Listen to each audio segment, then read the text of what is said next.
an original. From Story Studio Network.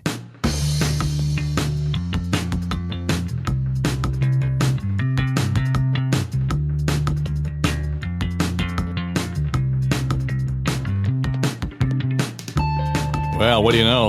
Look at that. October the 25th. It's a Wednesday. Welcome in. Dave Trafford here for Story Studio Network. It's Now and Next. This is the place you can come every week. We do the shows here. Right now we're doing 3 a week. And we talk about the stories that affect you, your business, your family, your future. And they're not necessarily the stories that are all, top of mind in all the newsrooms right now. And I'm not diminishing what they do. That's all important. Got to be talking about the Middle East. Got to be talking about Ukraine. Got to be talking about the Greenbelt here in Ontario, for sure. Got to be talking about the politics of the day. Those are important things to talk about. But like yesterday, we introduced you to, if you haven't heard already, the 2030 Project. And that's a series that we've been working on for a number of years now. And the most recent one focused on advocacy work being done by the folks at Daily Bread Food Bank here in Toronto. And their mission is simple. We need to reduce poverty. Getting there, not so simple. But we start with you. We need you to be an advocate. That's how it works. You missed it? Go back and check it out. So this is feed drop week here on Now and Next. We featured a piece from the 2030 Project yesterday. And that's an important one. But here's a story that isn't going to show up above the fold anywhere, necessarily in your browsing of the papers. Certainly not going to see it on 6 o'clock news. Again, not a criticism. It's one of those, we get to focus on things here that others don't have time for or just can't put energy into. But this one's all about you and your money. The old adage is, money talks. What most of us don't realize is that foundationally, it speaks a digitally ancient language. Okay, it's only 50 years old, but in, computer terms, that's pretty old when you consider the way technology has evolved. The financial institutions around the world, your banks, your insurance companies, all that stuff, the computer language that they use is called COBOL, C-O-B-O-L. And it's been running beautifully for the last 50 years. Here's the problem. It's old language. It's old technology. It's not fast, flashy and new. Startups certainly aren't going to use COBOL to fire up their newest and coolest product. Universities, in fact, don't even teach COBOL because, it's not new. So it kind of prompted us to ask the question, if this is language that really began, was used primarily 50 years ago, still being used now, and nobody's learning how to speak the language, do we run a risk when the new programmers, the new coders, are functionally illiterate? And what happens then to our financial institutions? What happens to your money? You want to move money around? You just want to transfer cash online, whatever. The number of, ATM opportunities that happen as a result of those transactions that happen as a result of COBOL, rely on COBOL, are extraordinary. Right? So we ask the question, what happens if, and we know when, the programmers are either all going to, age out. And that could mean anything. Either they retire or die, but they're no longer in the system. Is that a security threat? Is that putting your money at risk because the system isn't prepared to switch or make any kind of change to a foundational language that is going out of style, and soon nobody else is going to speak. Enjoy. This is the recent episode of One Click to Cyber Chaos in this October, which is Cybersecurity Month. An original from Story Studio Network.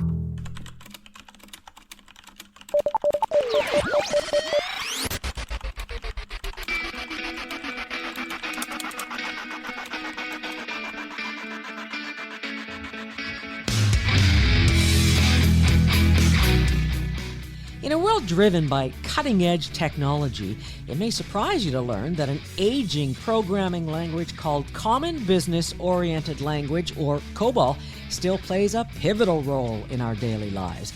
Developed in the late 1950s, it underpins the world's financial institutions and government agencies to this day. Anything you did that interacted with a computer until the early 90s was all COBOL.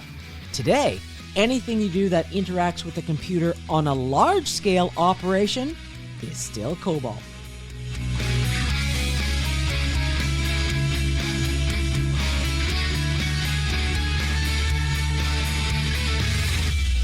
Welcome to One Click to Cyber Chaos. I'm your host, Kym Geddes. In this episode, we dive into the huge multi-billion-dollar problem hiding in plain sight. An outdated programming language run by programmers who have long since retired or passed away or are about to exit the workforce in the next few years. Consider this.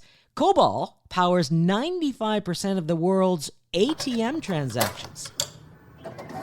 If you went into your bank and tried to deposit money or take money out or get a loan, the bank officer was sitting there typing away on a computer.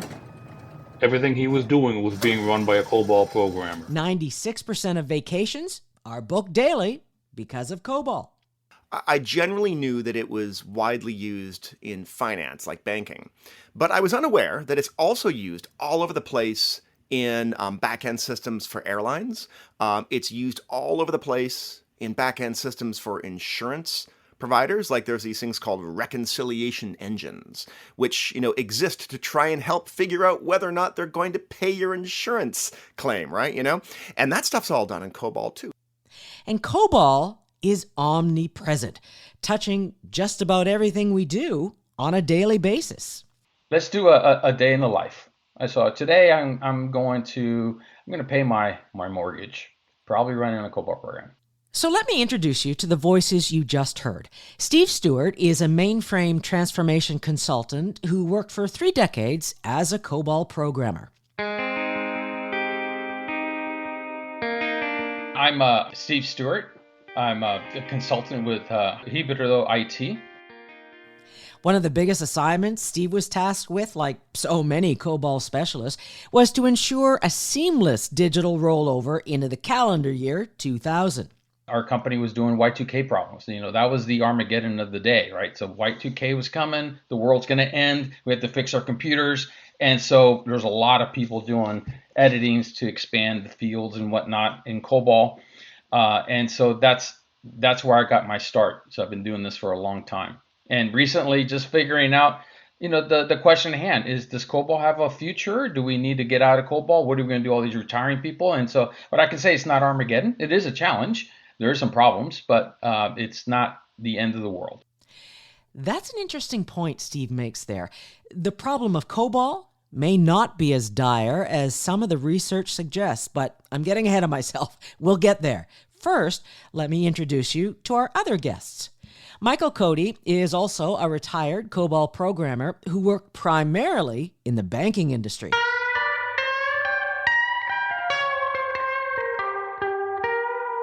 Michael Cody, and I don't have a title because I'm retired and have been for a number of years. I've worked in COBOL for about 35 years total, mostly in banking, but some in industrial facilities and some in real estate. Clive Thompson is an investigative tech reporter with the New York Times.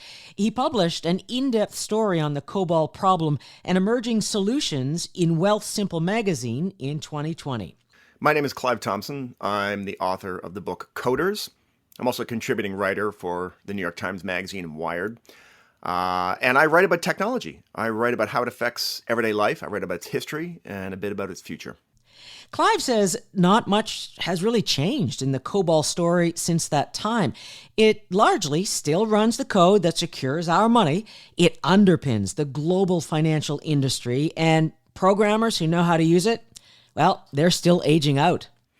To a certain extent, not much has changed in those 3 years because the problems that COBOL presents to the world, or maybe the challenges, I guess, I don't know if you call it a problem, the challenges that COBOL presents to the world were decades in the making. And so they're not going to change in a few years, right? Like, COBOL is a really old language, and a lot of the code that has been written in COBOL has been kicking around for decades. And so it seems likely from everything I've seen that it's going to keep on kicking around for many, many years and maybe decades.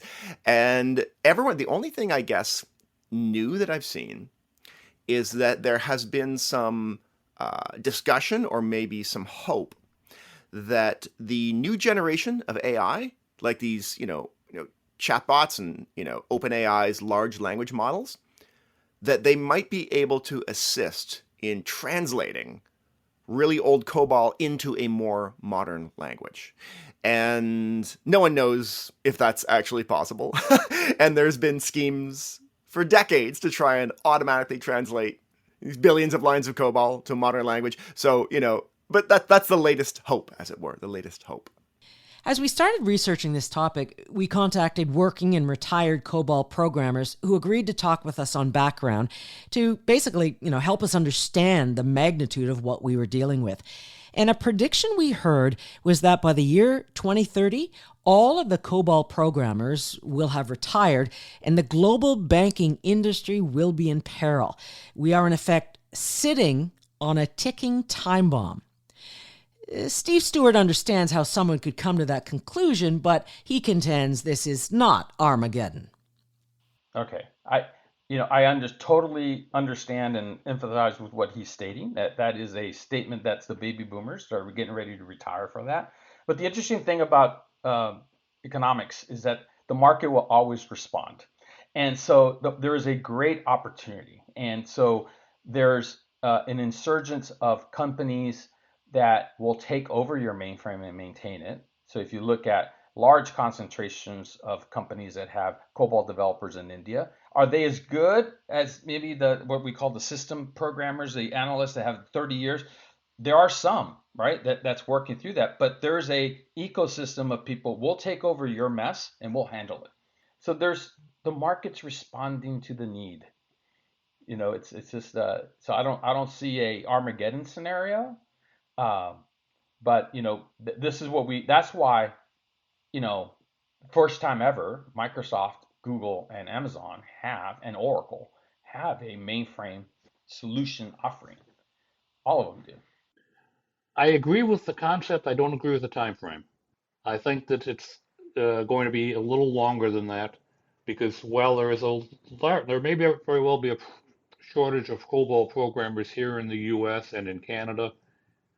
There's at least as of the time I retired, there was an immense staffing of them where most of the programming was actually taking place, which was India. For the most part, and when I was in banking as well, and the people in the U.S. designed the systems, but all the actual programming was being done overseas. I think that I don't think it is Armageddon for the following reason, which is most of this COBOL code that's out there is extremely stable. Because it's old, it has been looked at over and over and over and over again for decades. And so any weird little bug, most of the weird little bugs have been ironed out. Like with software, what you don't want is the new piece of software because that's been written and it's probably got tons. It's kind of like how pilots only want to fly old planes because any problem was discovered, 15 years ago with that class of plane. They don't want to fly the new plane that just came out because that's probably got all sorts of weird quirks. So on the one hand, it's not Armageddon because even the COBOL code that's out there is pretty darn stable. most of the time when you need a programmer to work on it, it's because you're trying to expand it to get it to do something new. Like we need it to talk to a new system, right? But it's not going to collapse on its own, and probably there definitely is a problem with getting young people to study it, right? I mean that's absolutely true. There are very few colleges that prioritize this when they teach computer science. Computer science kids themselves are drawn to the new shiny thing and the new shiny language. So now it's all AI, right? That's all they want to do. So, you're not going to be able to walk into, a major computer science program and say, hey, who wants to, work on 40-year-old COBOL, legacy systems for, a cat food distributor, right? That's not a sexy proposition. So there is a talent problem. I don't think there's a code problem. This issue of translating the code and sort of like saying, well, we're going to take, our COBOL system and translate it into a modern language and stop using the COBOL. I am skeptical that will ever happen, because the very few times that I've seen it happen, it took an ungodly amount of time to take a fairly simple system and translate it. Like the New York Times used to have a chunk of their sort of delivery, their home delivery, database was a COBOL database. And so they said, this is crazy. We want to make this in a modern language. And it took them twice as long as they thought. And this is like a not that complicated a system. So there's been banks that have looked at this and said, we're going to find some automatic tool for translation. And it is like, it's like, Sisyphus rolling the rock up the hill. It just rolls back down over them again. And so I talked to some of these bankers and they're like, yeah, no, I think we're just running that stuff until the sun explodes, So what we really, we're going to need, as the people who designed this die, and literally die, we are going to need to find young people and bring them in here and train them. But it's so it's not Armageddon, but it's not easy to deal with, and I don't think there is. I don't think I'd agree that there's any magic solution coming along that's going to take all these old code bases and translate them into something new. I can't help but wonder, why wasn't the COBOL challenge addressed during Y2K, given the fact that COBOL is extensively used to this day in legacy business systems? There was a certain degree of panic then. Scores of organizations called in experienced COBOL programmers to make code modifications to ensure they had Y2K compliance. Because they focused on if I change every line of code to another language, and also the maturity of the tools back in Y2K were not around. So the only way that you can really do it is leverage the COBOL itself to expand it from, to the additional 2 digits for your date calculations. And so that's what was done at that time. And there's remarks that I'm doing. They did some companies did what's called a windowing technique that basically added another 50 years. So coming around when 2020 came around, that you couldn't do a 30-year mortgage because your window is already whacked. But that was a mini Y2K that happened in the industry where people did the windowing and the guy said, 20 years, this is going to be gone in 20 years. It's not going to be around 20 years. So I just do a temporary fix with his windowing. It's going to be done. 20 years later, still there. We have code running from the 70s or 80s, 90s, running live today. You can see the remarks, developed by. I was at a presentation. We're doing some analysis, and we brought up a COBOL source code to kind of explain the problem, and the author was the CIO. Oh, I wrote that when I first started here. He thought that was pretty funny. Yeah, but this is an example how stuff is still around. So we want you to know that this Story Studio Network podcast series is sponsored by Coding for Veterans and the University of Ottawa.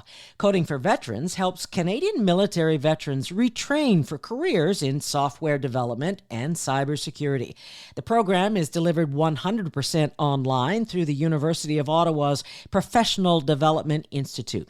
For more information, visit the website codingforveterans.com.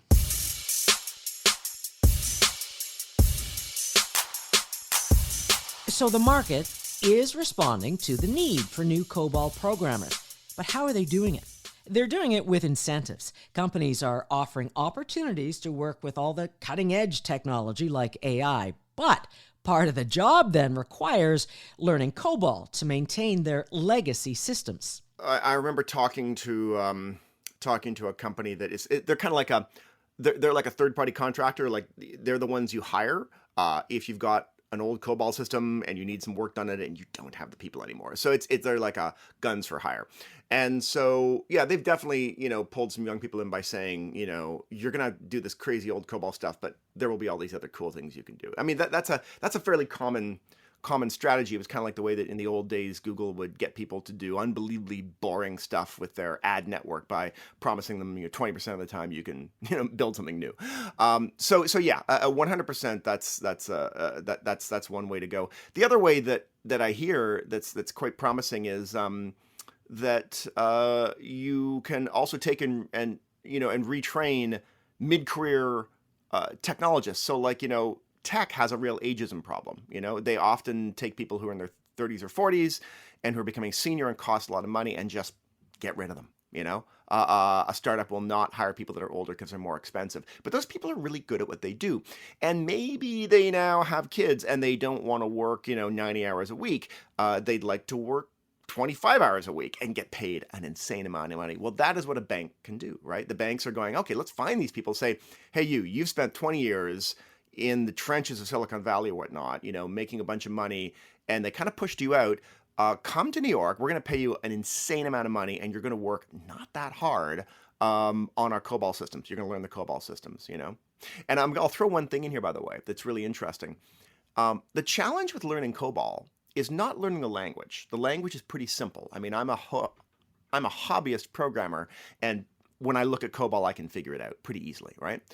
Here's the hard part. The hard part is learning how to work with real live data, because COBOL is all about saying, okay, here's 1 billion credit card transactions. I need them sorted by date, and then sorted by industry, and then sorted by, the size of transaction, and then put into these different databases. And that all has to happen in like 2 hours tonight. So I can understand how COBOL works, but I don't know what it's like to actually be sitting there typing the commands on these live databases at Chase Manhattan Bank and hoping that I don't accidentally delete $2 billion in transactions for that day. That is what the real wielding of COBOL is like, and it's hard to get that expertise, right? You have to be there sitting next to the person that's done it for 20 years, seeing what they're doing, looking at their screen, learning what not to do, learning what commands not to issue. That is what the real training is, right? So that's why a lot of these banks or whatnot are trying to get people in by hook or by crook so they can have them sit side by side and learn from these people who might be going out the door. That is actually like building the plane while you're flying it. Steve Stewart also thinks this is a money issue. Training, recruiting, and incentives cost money. A lot of money. And, well, the original COBOL codes, they weren't written down. It's a budgeting issue. If you really want to take care of the problem, you can take care of the problem. So, and there's two things there.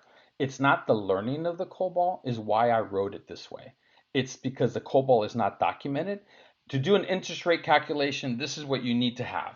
And this is where this is stored, and that's how we do interest rate calculations. To produce a statement, this is the process to produce a statement. There's this thing over here, there's this thing over here, this thing, and then you compile all that, add and subtract, and then print your balance. So it's the documentation of these old systems that's more of a problem than the language itself. So what I suspect is that because we can't do a Vulcan mind meld, and that's my Star Trek thing, where you actually just get everything from that person's mind in seconds, you have to document. So what's happened, there's been an entire ecosystem of companies that dedicate themselves to documenting what it does. Simulates to run. Micro Focus has Enterprise Analyzer. Verisource has their own tooling for that. TSRI. There's a bunch of companies out there that specialize. Insono has Expersolve, and they have a tool to document the systems. Now, once it's documented, you can go, I can do a lift and shift, keep it in COBOL, or I'm going to rewrite it. or I'm going to go to a package because now I know the business rules. So what I suspect is happening there is that it's not the COBOL, it's the documentation of everything. And if you wrote it in 1974, I'm sure you didn't document. A lot of companies don't have this stuff documented. And guess what? There's a lot of companies don't have the sources anymore. They just have an EXE. They don't have any sources to go with. So there's a low small group of folks that have that type of problem. But that's what I suspect is happening. Programmers don't like to document. They never have. I suspect they never will.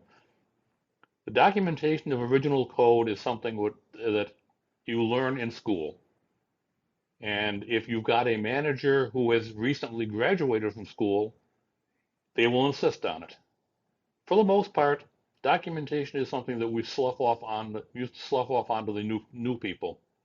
You know, here's the system. It's been working for years. Nobody really understands it. Go look at it and write documentation for it. So as you can guess, the people who are writing the documentation are the new people, and they don't really understand the system. So they document the major functions of it, and there's always some little piece that gets missed. Part of the problem also with training new programmers on COBOL is the fact that it's old. It's not as cool as learning new emerging tech. But also, many colleges and universities did not see a future in it and erased it from curriculum. So here we are. Yeah, I mean, and I will add on to that. They took away shop classes, metal shop, wood shop, and all the trades as well out of the schools, and here we are, right? And so we need more of those things. But to me, again, the market will respond. IBM has approached colleges and universities to have curriculums for there. For Micro Focus does the same thing. I think Micro Focus even has some classes that you're able to do online. The offshore teams, even the companies that depend on a lot of COBOL, have built their own curriculum when they onboard to make them get them trained on these types of things. So those things are happening. It's not going to address, but those things are just regulated to certain segments, right? It's not like for the whole global thing. And so there's going to be, and we're seeing it accelerate every year, every month. The interest on what am I going to do with this? And there's different paths for it. In the Western New York area, we had 4 or 5 major colleges and universities that were teaching computer science. One of them was still teaching COBOL at that time. There is a problem there.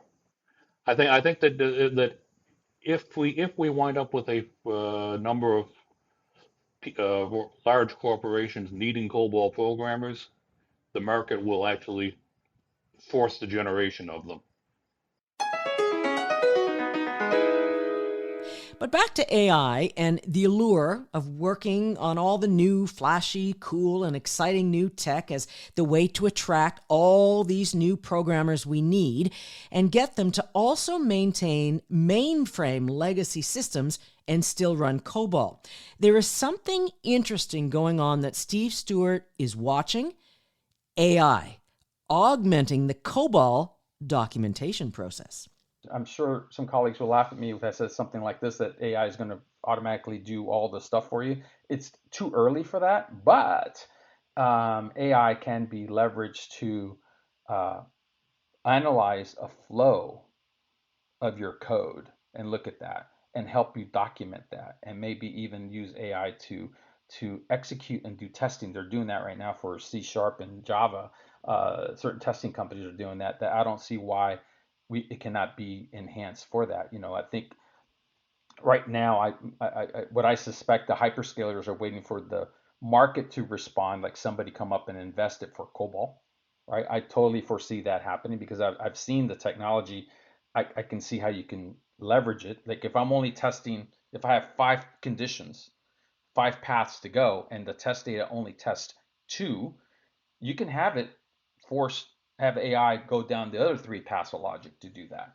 So there's things that I see that AI is going to be very useful for that. It's not going to be, here's my COBOL, generate Java from it, right? That I think that's a ways to go from an AI perspective. There's companies that have been doing that for years that are a lot more mature than what the AI offers today. But AI will have a role in this space. So using AI to hover over code, not necessarily to extract the original code, but to understand the paths and the logic the original programmer was using to create it. One of the great surprises of large language models is that they have become unexpectedly good at reading and interpreting and writing computer code. So one thing that a lot of programmers do these days is they will, if there's something that's like a couple hundred lines, they're not totally sure what this is doing, written in a modern language like Python or JavaScript, they'll sort of cut and paste that and put it into ChatGPT and say, what is this code doing? And very often, ChatGPT is quite good at explaining that because, the reason why a large language model works at all is that it has been trained on data so it can find the patterns. And one of the great things about a lot of computer code, a lot of modern computer code, is that it has little written plain text comments inside it. If I'm writing a program, I'll write, and here's the function that will take, the input and sort it into alphabetical order and break it into 100 pieces. Like I'll write that before I actually do it in code. And so, of course, ChatGPT has got really good at being able to translate code into human intent because a lot of modern code is like that. So the interesting question is, has it been shown enough, has ChatGPT and all these other language models, have they been shown enough COBOL? Have they been exposed to enough COBOL to be able to automatically understand it? And if they haven't been shown it, maybe, you could actually spend a year gathering a bunch of COBOL that has been adequately documented, making a nice big data set, and then training a large language model specifically on COBOL. That would be completely doable, absolutely doable. When you're dealing with something like ChatGPT, though, remember this. It's only as good as all that information over the years or decades that it's gathered. You are at the mercy of the information on the internet, and as we all know, it's not always accurate. And you can do a custom trained models, right? You can say, I'm going to show ChatGPT the content of these 9 books about medieval glassmaking so that, I now have a little specific shard of ChatGPT that I can talk to about just that subject. Same thing you could do with COBOL.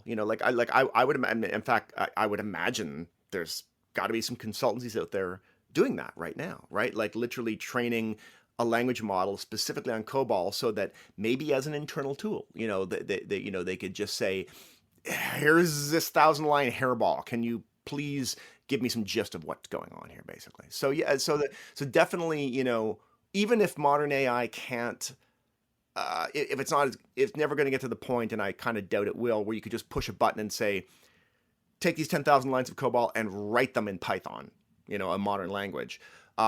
You could definitely get it to say, take these 10,000 lines and explain what's going on, break it into chunks, and help orient me really quickly.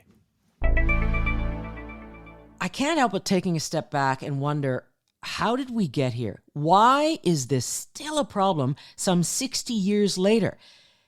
I guess it's all part of human nature.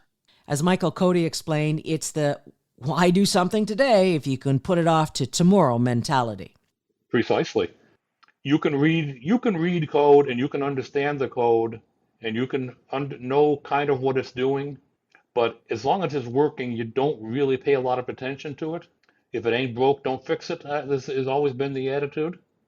So there's no one who really understands what's going on with existing code. Yeah, I got 3 years. It's not going to be done. Why am I going to start my illustrious 30-year career and then end on a flop, right? Because it is risky. It's not easy.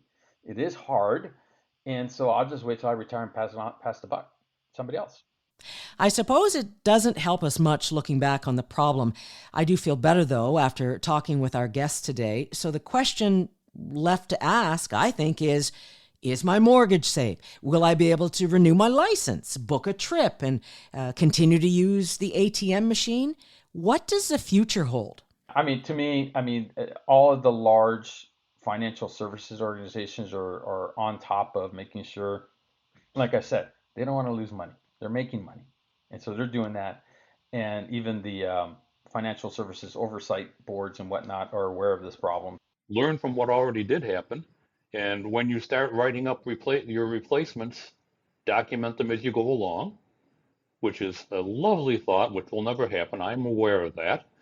It should, but it won't. And don't let your systems get so dependent on antiquated technology. I mean, the stuff that's being written new today in 40 or 50 years is still going to be running and is going to be their version of COBOL. And try to keep a little bit better tabs on new programming languages, new techniques than we did. And Michael Cody cautions COBOL programmers of the future to learn from those who went before. We'll give the last word to Clive Thompson. I don't think people need to worry too much about COBOL systems collapsing. I mean, in fact, I don't think they have to worry about that at all.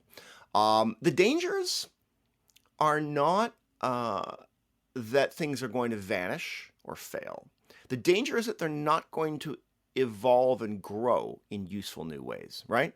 The problems that COBOL causes are those of friction. They make it harder for a bank to evolve and do new things quickly. You know, you look at something like Stripe, which comes along and, allows suddenly anyone to, sell stuff on their website and just add this plugin, and it does all these really cool things. That's because they wrote that from scratch. They didn't have to deal with a legacy COBOL system. Banks do. So the problems, if someone hears about COBOL and they're like, good Lord, code that goes back to the Beatles, that's crazy.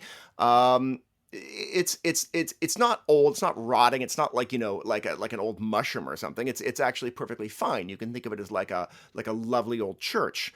The problem is, like a lovely old church, it might be kind of hard to add something new to it, right? That's the challenge. It adds friction for moving forward to the future. The evolution of COBOL is underway. Governments and the private sector are aware of the challenges and understand what's at stake. We've come to learn that this is not a secret. It has become very public. The market is responding to the need to replace COBOL programmers. Training is underway. And the future kind of looks like a hybrid of the legacy systems that may forever run old programming language like COBOL and the new digital systems running on new programming language. And if you want to learn more about coding here in Canada and a future in software development and cybersecurity, you can visit codingforveterans.com. I'm your host, Kym Geddes. Hey, if you love this show, be sure to tell a friend or a colleague at work about One Click to Cyber Chaos. And you know what? Leave us a comment and a rating on Apple. It makes it a lot easier for others to find the show. One Click to Cyber Chaos is produced by Becky Coles and Kym Geddes. Drew Garner is our technical producer and audio editor. Paul Gatt is our sound designer and audio editor. Our executive producers are Aaron Trafford and me, Dave Trafford. One Click to Cyber Chaos is produced for Coding for Veterans by Story Studio Network. This is SSN.